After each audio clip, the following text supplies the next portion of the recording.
All right, what's up, guys? So I have like a low key rant. I don't know, it's some type of video. Um, Power scalers are like genuinely brain dead, and I'm like, I genuinely don't understand how we are in 2026 still trying to find other interpretations for this statement right here. Like, okay, so to give some backstory, originally this kind of stems from this video right here. Shout out to Broken Runner, by the way. He makes incredible videos. I just his take in this one specifically about Hakari, I think is just some of like the worst shit I've ever seen in my life.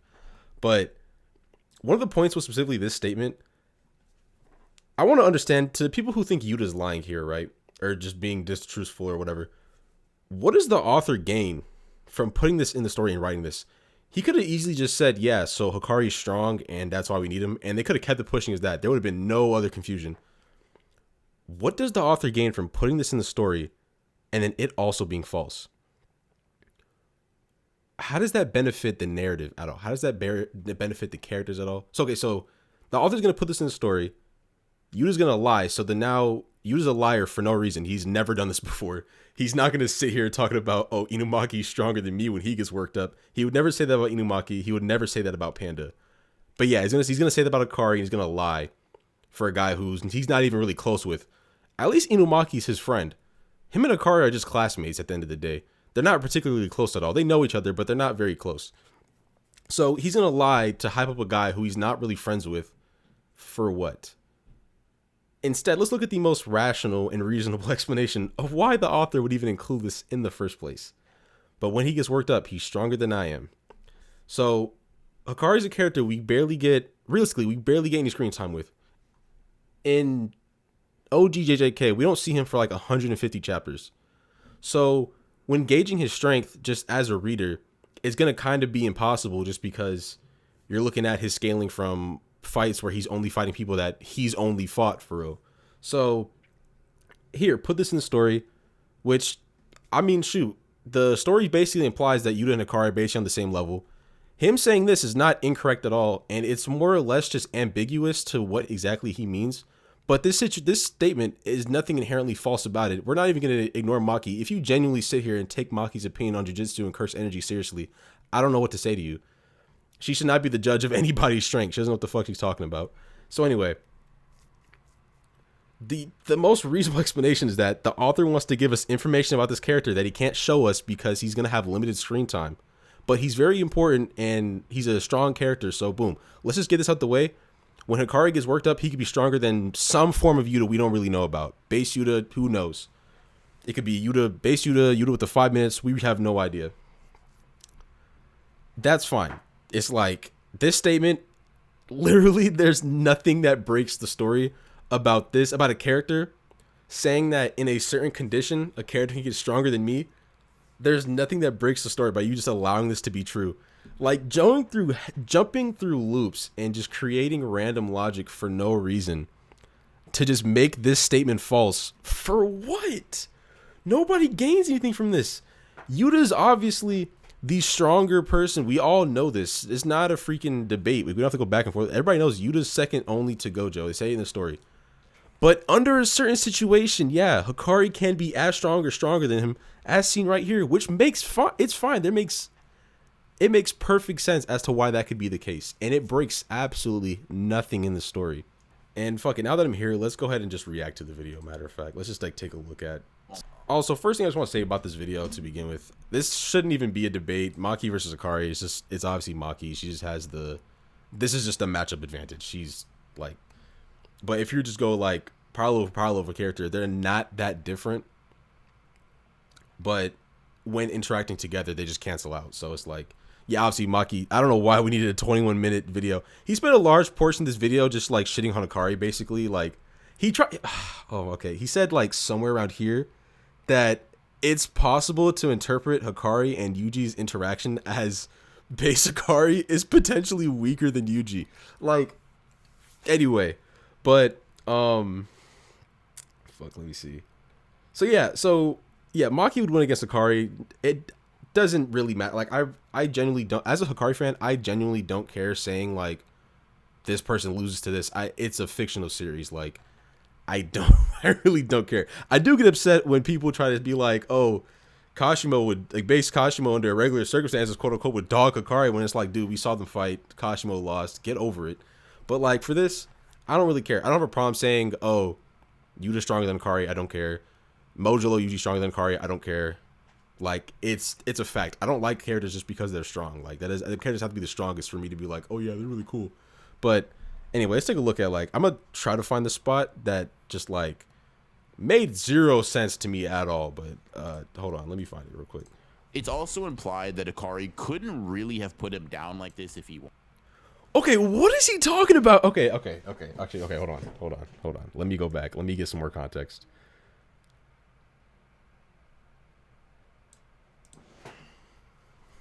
Properly mainly involves guarding with jujutsu. This okay, is hold on. Let me go back. Let me go back. Fact that Yuji is okay. The video's at 1 minute. I'm just gonna restart it. I'm gonna react to this beginning section. Matter of fact, we're just gonna react to the whole Hakari. Hold on. We're gonna react to the whole Hakari scaling section. That's all I really want to talk about. But other than that, I don't really like. Because I mean, however you scale, it doesn't even matter how you scale either one of the characters. Hakari can't use a domain on Maki, and then Maki's a fucking sword merchant. Not actually, I'm trolling, but it's crazy how people don't say that. Like, if we're being realistic, what is Maki without her sword? Be 100%, be like super real. What is Maki without her sword? Like, Yuta loses his sword like in the middle of his fights, like I don't play 50-50, like half the time he loses his sword and he's like just straight without it. He has like straight hands. He can do all types of other shit. If Maki loses her sword, what the fuck is she actually? Maki might actually be a total victim. Anyway, but yeah. Anyway, okay. Let's get back to the task at hand. Being capable of hurting Yuji, irrespective of the force he puts Yuji and send him flying. Even being capable of hurting Yuji, irrespective of the force he puts behind his swings. On the face of it, this is a pretty good showing, seeing as how Yuji's resilience is one of his highest stats at this point. But much like many of Hakari's potential high-end interpretations, there's context that needs to be considered. Okay. In this bout, Yuji makes it clear that he isn't aiming to fight back or even defend himself against Hakari. Well, okay, for that like half section towards the end of the fight, that is true. And he obviously takes a lot more damage during that time than before. Like I don't think let's just go back to the fight first of all. I can just literally just go back to look at it. Let me see. Let's just look over what happens real quick. So as soon as I start fighting, okay. When you're reading a story, right, there's like, when we're looking at these things and we're looking at like, okay, so what's happening with these situations, right? What's the point of having this be a conflict where they're fighting and like showing Hakari beating up Yuji if the whole time he's weaker than him? What sense would that make, like, at all? Especially when in the story the narrative's kind of been like, oh, Yuji fights his upperclassmen who are always stronger than him. Hakari, Todo, Yuta. Like, these are all three situations where he's always fighting his upperclassmen and they're always stronger than him. But then, no, Hakari is just the one who's not. He's weaker than Yuji. He can't put him down. What are we talking about? If base Hakari was going all out on Yuji, he kicked him. Okay, hold on. Okay, let's go back real quick. He punches him across the face, kicks him. Yuji's already bleeding and bruised up. For him to headbutt Hakari and Hakari just tanks and is just like, okay, whatever. Like, you're fucking boring me now, whatever. Not the glaze, but. And then, let's go here. Next chapter. I think actually the most of this is like Megami versus Kirara or whatever. Okay, so let's just like gander what we can even like understand from what actually happens here. So,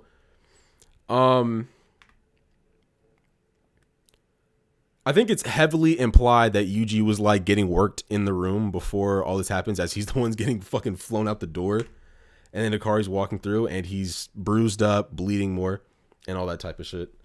Punches him in the face or whatever. And then, let me see, does he say this before or this? Okay, yeah, so he says, this punk's not even resisting, blah, blah, blah. And then, let's see. Actually, I want to check something real quick. I'm kind of curious. Okay, so I think this is like Yuji looking at Hakari from his perspective, I'd assume. That's why we're seeing the cursed energy, because I think it's most time all that happens is like when they're showing somebody with cursed energy, it's like from the perspective of somebody else to see it or whatever, because you have to have cursed energy to see it. But anyway, it doesn't matter. So obviously we know Hakari's using cursed energy in this situation. And okay, so another thing he says here, I'm guessing just merely tanking as much. I'm assuming he's talking about just this specific interaction in which Yuji does say that he's not going to fight back anymore and he's not going to dodge. And I think it's supposed to be heavily implied that within the room, Yuji was fighting back. From what we do see, we don't really see what happens after the like, oh, I'm getting cold now or whatever. But I think it's obviously heavy implied Yuji's getting worked as he gets thrown out the room. And there's like more bruising on his face or whatever. Hakari's walking out literally unscathed. So Yuji was in there. He says, I won't dodge and I won't fight back again. And we don't really know what happens before he goes flying out the door. So it's basically implied that Yuji's getting worked. And from what we did see in the room, he was getting worked, even though he wasn't really intending on like, I wouldn't say either one of them's going all out. I think Hakari is just kind of like, he's just doing whatever he can to do to Yuji, if that makes sense. Like, he's not going full strength. I don't think anybody would say, oh yeah, he's going full strength again, or going full strength at all in this fight. But I think the point is like either one of them, neither going all out, but it's obviously heavily implied that Hakari is superior to Yuji, because even if you're in a fight with somebody and you're not fighting back, like let's do Charles, for example, right? When Hakari's fighting Charles, Charles was going more, he's fighting more seriously than Hakari was. But because Hakari is so much stronger than Charles, he can pretty much dodge like 99% of his attacks. I'm pretty sure Charles lands an actual max of like 2 or 3 strikes on Hakari, and that's with him not taking it seriously and him fighting like whatever. Also, okay, in the video as well, I'm gonna get to it later on, he deadass in the year of 2026 used Hakari versus Charles as a downscale. Like, okay, like it's actually, it's genuinely so bad. Like, anyway, so I'm gonna go back to his argument real quick. Let's hear it out first. Aiming to fight back or even defend himself against Hakari. So that's what he's saying. He's saying that Hakari can't put down, he potentially, per some interpretation, he can't put down Yuji because he hit him 3 times and Yuji was still standing up, which I don't understand how that makes. I mean, I don't think most people can take down Yuji with just their fists. You think Yuta can just beat down Yuji with his fists in base and like take him out? Like, what are you talking about? But anyway, I think it's obvious that they're presenting Hakari as the superior combatant in this situation. But anyway, let's just continue it real quick.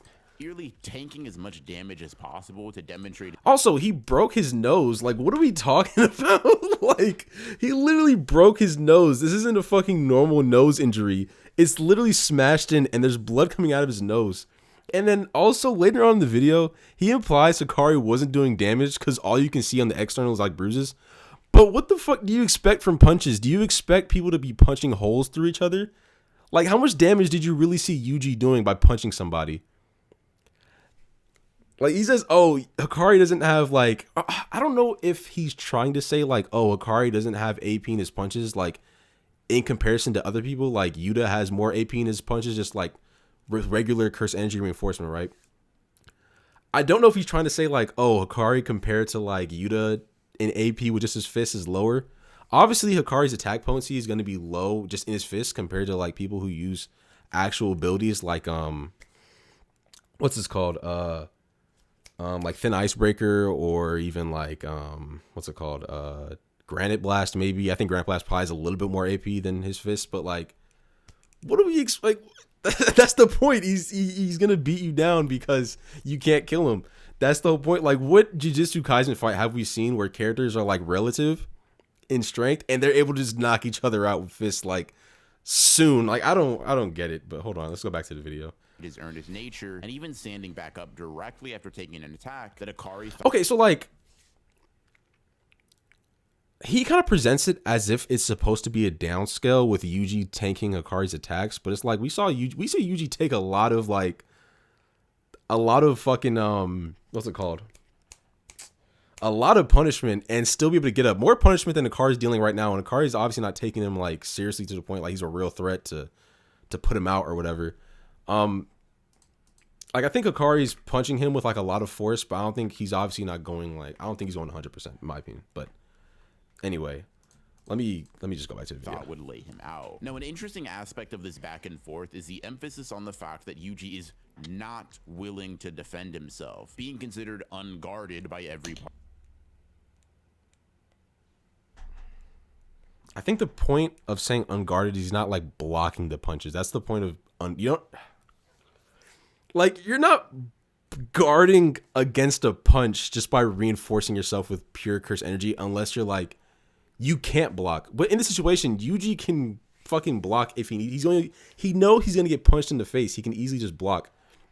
I doubt he's not reinforcing himself with curse energy in the situation.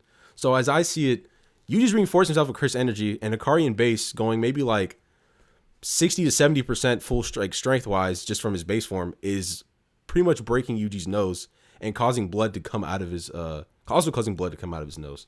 But yeah, sure, no, he's not guarding. He's not using curse energy reinforcement at all. You're right, yeah. Present. This obviously pertains to him physically not shielding himself, as we think Yuji is quite literally taking all of these punches on the chin. But due to Yuji's constitution, surviving attacks of this level, even without guarding with cursed energy, is also a possibility. I mean, we've seen him munch on attacks from grade 1 level sorcerers like Higuruma under similar circumstances, and to a Jujutsu sorcerer, I imagine that guarding oneself properly mainly involves guarding with Jujutsu. And it's like, okay, this is the assumption. He says because Yuji's not, or he says he won't dodge or won't fight back again, he's suddenly not reinforcing with curse energy.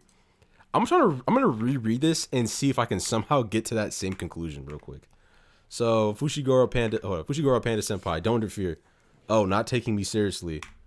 Rocks him. Itadori's getting destroyed. This punk's not even resisting. Yuji bounces himself back up. He doesn't intend to dodge. You're nuts. This isn't like the fight in Shibuya. This is all for making him accept me. So I won't dodge again, and I won't fight back again, which was happening in the room. He's, they're both going back and forth a little bit, I guess. Cool. My bad. Cool. I'll listen to your spiel. Not until, I think this is Yuji, or I'm not even know who's fucking saying this. As long as you remain standing, this guy breaks. Ken. They say they want your help, so listen to them. Didn't I just say I would? So we're good here. Why me, Itadori? This is the first time we've met. So why are you putting your faith in me? Because all my senpai say you're strong. That's what I thought. What's with his punches? No matter how much or how little strength he puts behind them, they just hurt.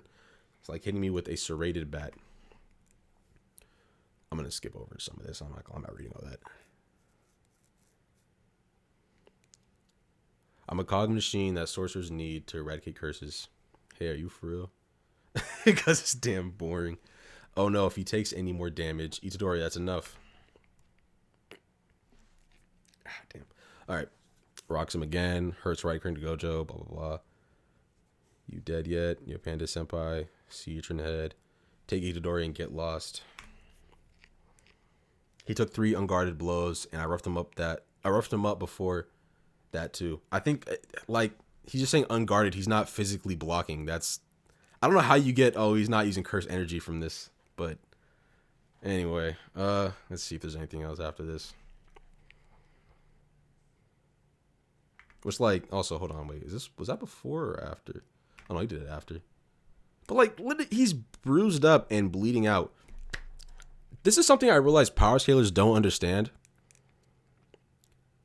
You punching somebody repeatedly to the head has a high possibility of fucking killing them. Just because you see somebody punching somebody in the head and they have bruises and they're bleeding out their nose doesn't mean they're not doing damage. You guys understand how much damage takes place under the fucking skin? In your bones, in your muscles, especially your fucking skull? Dude, please be serious, bro. Alright, this is me in post. Something I just want to add on while I was editing. So, when it comes to Hakari and Itadori or Yuji's encounter, right? Think about it like this. In a sport like boxing, where you can repeatedly punch your opponent in the face, they can get knocked down, but they're allowed to get back up, right? You see how often in boxing, fighters will get knocked down and they can get back up in the fight. Sometimes it'll happen like 3 or 4 times in a fight. A boxer will have enough strength to knock down their opponent, but some fighters are capable of just getting back up from being knocked out like a few seconds after that. Some people are just more capable of doing that, right? Versus in a thing like UFC, right? Where it's mixed martial arts, As soon as you knock down your opponent, you have all the range to just go down there and to make sure they stay down. In this situation, Hakari's knocking out Yuji, maybe not even knocking him out. He's knocking him down, but he's allowing him to get back up, which in a serious fight, if he punches Yuji and he's hard enough to punch, if he punches hard enough to knock Yuji down and he can get on top of him and like beat him down, he's not just going to get back up like it was before. That's like the whole pillow punches shit with JJK fans. Like, JJK fans suddenly just came to the conclusion they're like, that somehow like hand to hand just doesn't matter anymore. Like, you can't beat your opponent with hand to hand. Like, I don't get it, but whatever, right? Let's take a look. This isn't a concrete idea, just a possible interpretation. That is my fault. Okay, I thought he was saying that for sure before. My fault if I came off a little combative. I thought, okay, when I first watched the video, I thought he was saying, I was at work, I was multitasking and shit. I thought he was saying that was like what he believed, but that's an insane interpretation to have. I think that's like, that should not be really considered at all. I think that's insane. But regardless, this puts Hakari's base striking ability pretty solidly below Itadori's durability in combat. It's how? Okay, no, that is not what that means. And that's like, okay, it's fine to say that if you have a fight where Hakari's going all out in base and you can see the damage he's doing, you compare it, like you can cross scale or whatever, that's fine.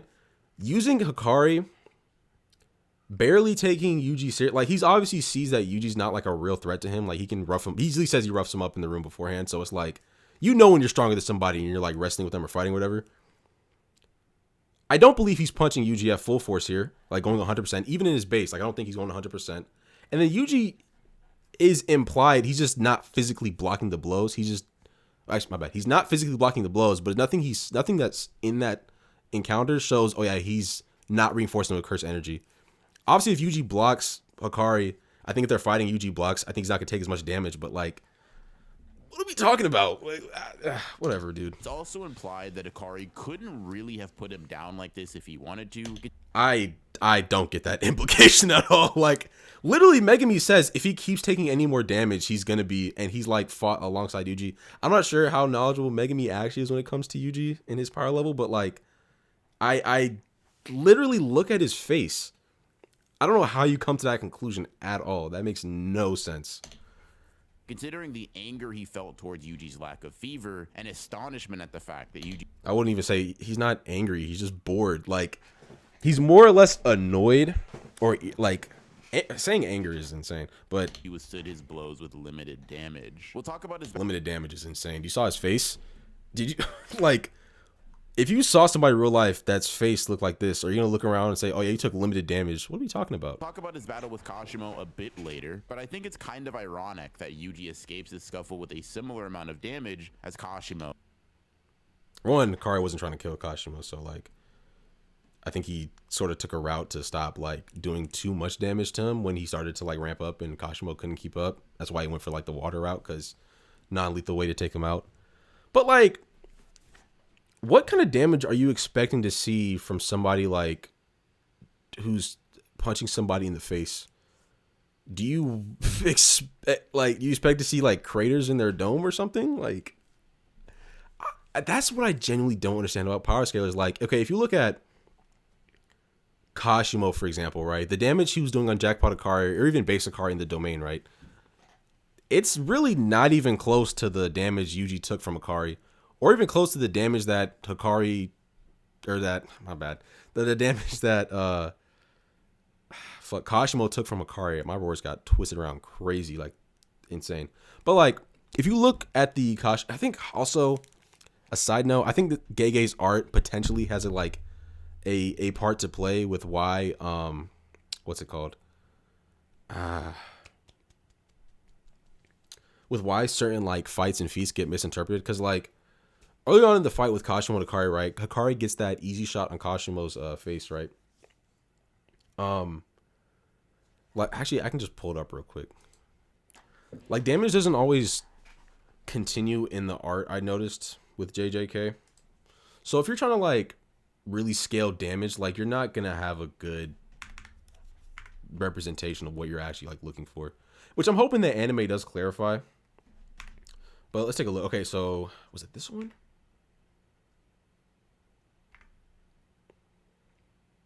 Okay. Okay, let's take a prime example right this, right? Punches Kashimo. Doesn't even make contact. Kashimo blocks this. Goes for the strike. I'm pretty sure he misses. He might have missed or nicked him here. And that's why he's bleeding. But either way, first punch draws blood. And then there's a second one. I forgot which one. I think it was this one, right? I think it's this punch right here. Or was it something else? Let me see. Okay, like look, so he gets bruising on his face here, right? Or actually he even bleeds as well. Which did Kashimo make Hakari bleed? A little bit out of his nose, yeah. So it's like, if they have relative punching power, right? Let's just say they have relative punching power, for example. Or not even, is it relative?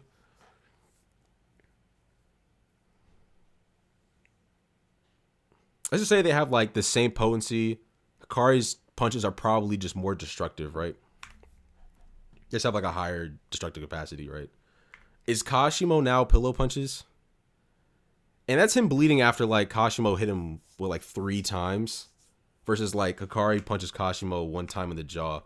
And he's already bleeding. Like, bro, whatever, dude. Or I guess he kicked him too. And then he's also bleeding. But like, this whole pillow punches shit with JJK is like actually brain rotted people when it comes to like fights. Like people generally don't understand that if you get hit in the head repeatedly, you're cooked. Like that leads to brain damage. Like you could fucking just die mid fight if that like whatever, dude. But let's see. Later in the manga. To further stamp this idea, everyone around seems to think that Yuji would be capable of guarding Hakari's attacks if he wanted to, which... What does that mean? Who thinks that? Hold on. Is congruent with the previous dodging and headbutt that took place, and might even be in line with the idea that Hakari doesn't outstrip this version of Yuji at all in his base form. In any case, he does. This somewhat... Base Hakari, at this point, for this Yuji, Base Hakari is watching this dude, bro. Like, what are we talking about? Oh, I actually muted the fucking video. Reinforcing his fight with Charles, at least depending on who you Okay, dude, we are in 2026. Still using Charles as an anti-feat.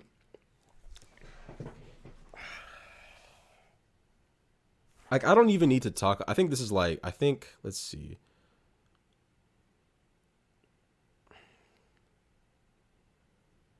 I think this later on gets to like the Yuta scaling and all that, which I already went over. I don't really care to react to this again. But let's just take a look at the Charles fight real quick, like, cause I genuinely have to like, I genuinely get confused with people interpret it this way. The year is too. This has been out for too many years for people to still be confused and act like they don't know what the fuck they're reading. But anyway, let's see. So, blah, blah, blah, Charles Bernard. So, okay, let's first... I guess this is turning into fucking let's analyze all of Hakari's fights videos. Fucking, I'm a fucking glazer. But anyway, let's just establish some things out the way first, right? This nigga is a fucking manga otaku, right? A complete fucking nerd. He's a... when you really look into Hakari, he's a fucking dork, all right? Otaku nerd, reads manga... A fucking goofball who will break out into dance mid-fight, all right? So keep that in mind as a nigga who he doesn't take fights seriously because he's fucking immortal. And especially with Charles. Charles is weak as shit in comparison to him. So it's like he's not going to take this seriously and there's no reason to go all out. And that'll come up later with a certain interaction they have, but it's like, yeah, just hold up. So like, he's literally telling Hakari, like, give me a reason to fight you or whatever. Hakari's like, okay, whatever. Like, you know, clearly a guy who's, like, going all out and taking him seriously, right? He's just, you know. So, okay. Based on shit we see later on, we clearly know he took this just because. He took this just because. He's just fucking around with Charles, seeing what his ability is, probably. But, like, Charles activates his ability, does the precog shit.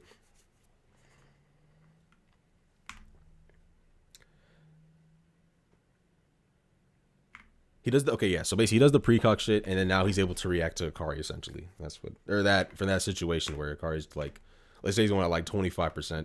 As soon as he ramps up, he blitzes this thing. like, bro, oh my God. So like clearly he's testing him right now.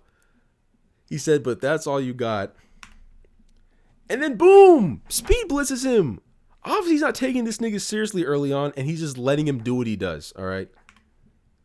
And then later on, catches it here, punches and blitzes. Like I don't even have to. I shouldn't have to explain this.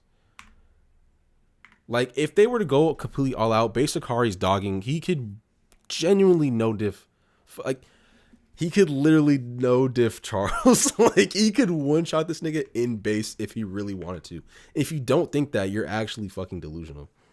But like he literally, I mean, Charles says himself, like, oh yeah, whatever. So right, okay. Hold on, let me check something real quick.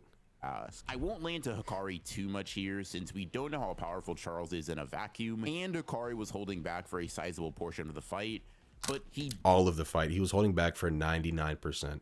Did try a lot more in his domain, and low-key losing before hitting jackpot.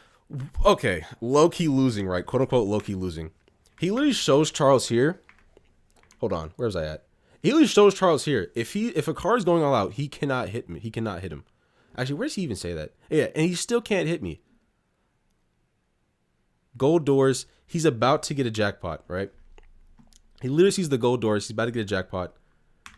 Keep in mind, this nigga's a manga otaku, right? Okay? Like, this shit doesn't matter in this situation. He knows whatever the result here is going to show whether he gets a jackpot or not, right? So what would the fucking manga otaku do who likes to dance mid-battle but let himself get hit to make it more dramatic, because he even sees the gold doors, which shows like it's like an increased or high chance he's about to get a jackpot, right? So it makes sense. Let himself get hit, get the jackpot, or let Charles think he wins. Let Charles think he wins. Let Charles think he won, to then just one-shot him, because he said, He said, I want to break you to Charles early on in the fight. What's the best way of doing that? Besides letting Charles think he wins just to instantly get a jackpot and then one-shotting him. Look at this nigga's face. Hakari does this to every person he interacts with. He will, he fucks up your face, bro. Look at this dude. He's laid out. He's done. But anyway. Isn't a stellar performance against... He's not trying, bro. If you genuinely reading this fight, you think, oh yeah, he's trying 100%. What are we talking about? It's a practically featless character. But let's be honest, though. A character being featless doesn't inherently make anything they do an anti-feat, by the way. That is an insane train of logic, but sure. Whenever talking about Hakari versus anybody in the story, what we mainly aim to talk about, what people mainly mean with that question, is what he's capable of and who he could beat when he's on a roll. All right, anyway, yeah. So I think that's like the later part of it, but like that was like some of the most disingenuous fucking scaling for a character I think I've ever watched in my life. Like, Jesus, the leaps of logic to like, yeah, no, he's weak. You couldn't put Yuji down at this point because, you know, he's like barely trying on Yuji, and because Yuji's unguarded, able to stand back up after being hit a few times. Oh yeah, nah, he's definitely weaker than Yuji. Like, what are we talking about, bro? What the fuck was this scaling, bro? This is like the most just like, you have to loop around to like, I don't even know how to explain this shit, but that's it for me, guys. Peace out. Subscribe, by the way. Fuck it. I hate self-promotion, but I think I'm supposed to, like, I have to do this or whatever. Subscribe, nigga. I don't, yeah. Fucking subscribe, bro.